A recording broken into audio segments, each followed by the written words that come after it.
به نام خدای جان و خرد که از این برتر اندیشه نگذرد.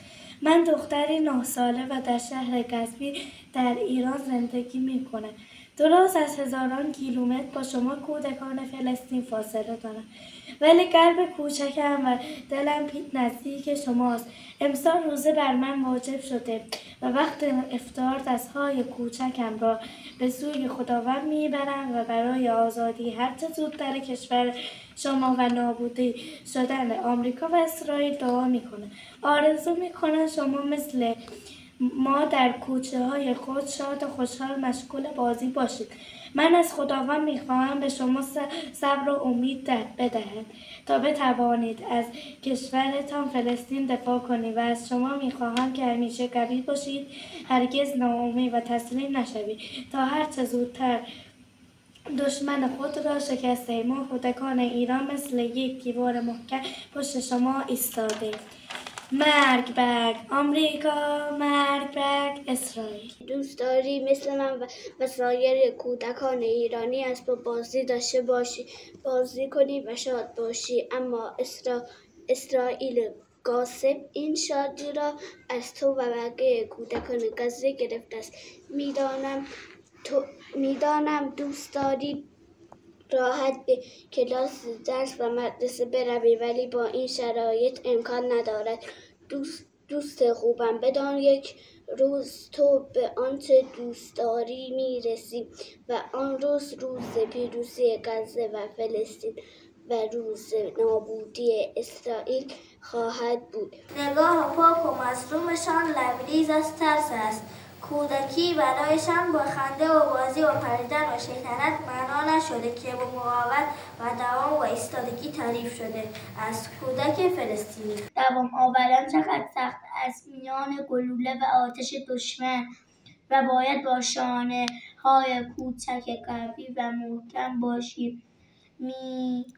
من میخواهم با شما صحبت کنم که تنها نیستید. ما برای شما دعا میکنیم که همیشه صحیح و سالم باشید. سلام دوست من کودکی هستم که از ایران برای تو نامه مینویسم.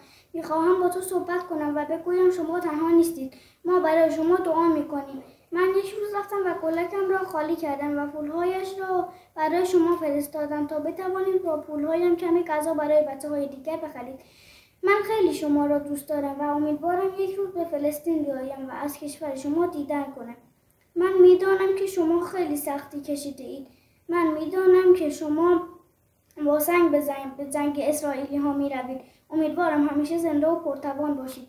ما بچه های ایرانی از شما درس های زیادی گرفته ایم. من همیشه به یاد شما هستم، مخصوصا در ماه رمضان برای شما دعا می کنم تا هر چه سریعتر پیروز شوید. مردان و زنان و کودکان شجاع فلسطینی، این پیام برای شماست. درود بر تو ای مادر صبور، درود بر تو ای پدر دلیر، درود بر تو کودکی بی‌پناه، درود بر همه شهیدان. در کشورت هر روز جنگ است، یک لحظه آرامش نداری.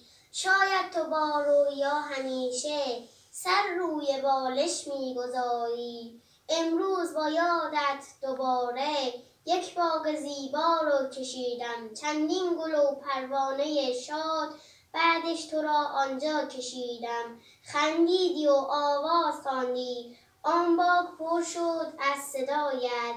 با دیدن خوشحالی تو صد آرزو کردم برایت. من آرزو کردم که باشد فردایت امن و روشن و شاد. باشد فلسطین مثل دیروز یک کشور زیبا و آباد. سلام دوست مظلوم فلسطینی من. نمیدانم چطور جمله بگویم که حال درونم را برای تو توصیف کنم. چگونه قلب درونم را برای تصویر سازی کنم.